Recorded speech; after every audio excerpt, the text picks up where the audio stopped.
గడిచిన 5 ఏళ్లలో వైసీపీ హయాం కానివ్వండి, ఆ టైంలో మీరు చేసిన ఈ పోరాటాలు కానీ, మీరు పడిన ఇబ్బందులు కానీ, దానివల్ల అమరావతి ప్రాంతానికి ఎలాంటి నష్టం వాటిల్లింది? చాలా నష్టం జరిగిందండి. ఇది మొత్తం ఒక అరణ్య ప్రాంతం అయిపోయింది. ఆ వరకు బంగారంలో పంటలు పండే పొలం, బ్రహ్మాండంగా కలకల్లాడే పొలాన్ని చంద్రబాబు నాయుడు గారికి ఇస్తే ఆయన పూర్తిగా డెవలప్ చేసి, చంద్రబాబు నాయుడు గారికి ఇలా రాజధానికి ఇచ్చాం, రాజధానికి అడిగితే రాజధానికి ఇచ్చాం.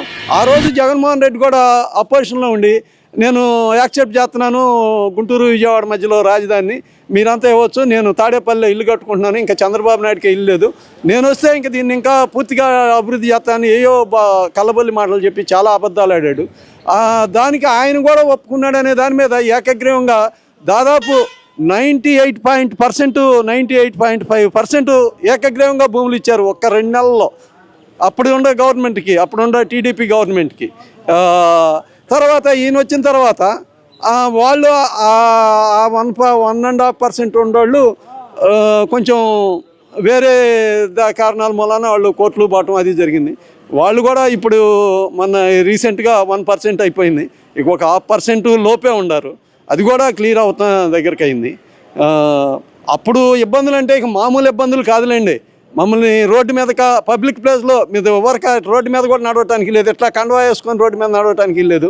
ఇది రైతు కండువా, ఉద్యమం కాదు, ఇది రైతు కండువా, రైతు గుర్తు. దీన్ని కూడా వేసుకొని ఇట్లా రోడ్డు మీద తిరగనీయలేదు. రోడ్డు మీద ఈ కండువా వేసుకున్నాడు మీద కూడా కేసు పెట్టారు. ఇది మా సొంత ప్రాంతంలో ఇక్కడే 5 సంవత్సరాలు మేము ధర్నా చేసిన ప్రాంతం ఈ ప్రాంతమే. ఇక్కడ పందిళ్ళలో వేసుకొని ఇక అప్పటి నుంచి ఆయన 5 సంవత్సరాల్లో కనీసం న్యాయస్థానం నుంచి దేవస్థానం దేవుడికన్నా మొరపెట్టుకుందాం, గవర్నమెంట్ ఎట్టలేదని చెప్పి దేవుడికన్నా మొరపెట్టుకుందాం అని చెప్పి తిరుపతి వెంకటేశ్వర స్వామికి ఇక్కడ న్యాయస్థానం నుంచి తిరుపతి వెళ్తుంటే చాలా ఇబ్బందులు పెట్టాడు. మామూలుగా ఎక్కడ మమ్మల్ని భోంచేని లేదు, భోజనం వండుకున్న భోజనంలో ఇసుక పోశారు, మట్టి పోశారు, చాలా ఇబ్బంది పెట్టారు. అన్నింటినీ కూడా అధిగమించి మేము దాటుకొని తిరుమల ఏడుకొండల స్వామిని చేరుకున్నాము.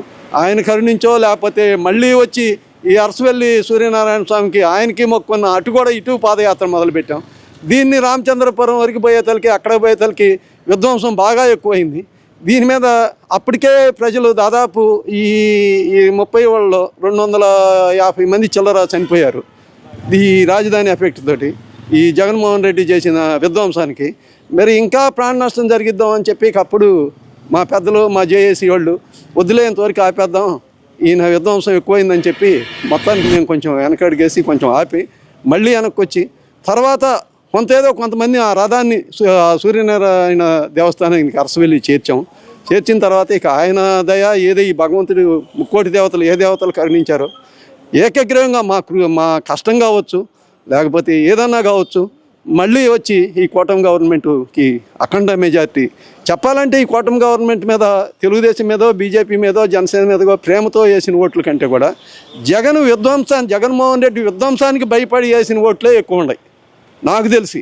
ఎందుకంటే మేము తర్వాత ఈ విధ్వంసానికి భయపడి ఎలక్షన్ నోటిఫికేషన్ వచ్చిన రోజు దగ్గర నుంచి ప్రతి ఊరు దాదాపు ఒక 20 నియోజకవర్గాలు వైసీపీకి ఎక్కువ ఓట్లు వేసిన ఏ ఊరు ఉందో సెలెక్ట్ చేసుకొని ఆ ఊళ్ళలో పోయి మా బాధలు, వాళ్ళ పడ్డ బాధలు చెప్పుకుంటే వాళ్ళు వైసీపీకి ఓట్లు వేసిన వాళ్ళే చెప్పింది, అయ్యా మేము ఈ గవర్నమెంట్కి ఓట్లు వేయమయ్యా, దీంట్లో మేము పడ్డ బాధలు చాలు, మేము అయిపోయింది, మీకెందుకు, మీ పని మీరు చేయండి, మా పని మేము చేస్తామని ఇంటింటి సర్వేలో మాకు చెప్పారు. మాకు అప్పుడే అర్థమైంది ఈ గవర్నమెంట్కి, మళ్ళీ ఈ కూటమి గవర్నమెంట్కి ఎన్ని సీట్లైనా రావచ్చు, ఇన్ని సీట్లని మేము అనుకోలేదు, కానీ ఎంతైనా రావచ్చు, జగన్మోహన్ రెడ్డి పని అయిపోయింది అని అప్పుడు అనుకున్నాం. మేము అనుకున్నట్టే జరిగింది.